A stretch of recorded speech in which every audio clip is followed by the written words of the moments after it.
Assalamu alaikum KG1 students. Hope so you all are fine. Today we are going to write the missing numbers in the empty boxes.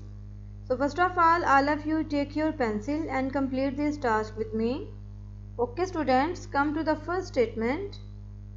What comes before? So KG1 students, do you know what comes before 7? 6 comes before 7. So we will write the number 6 in the empty box like this. And what comes before 9?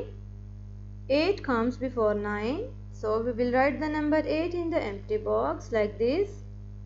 Okay students, come to the next statement. What comes between? So KG1 students, the first number is 6 and the last number is 8. Do you know what comes between 6 and 8?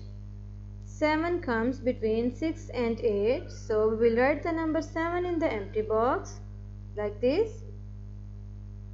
Okay students, come to the last statement. What comes after? So KG1 students, do you know what comes after 16? 17 comes after 16. So we will write the number 17 in the empty box like this. 18 is already right. What comes after 18? 19 comes after 18. So we will write the number 19 in the empty box like this.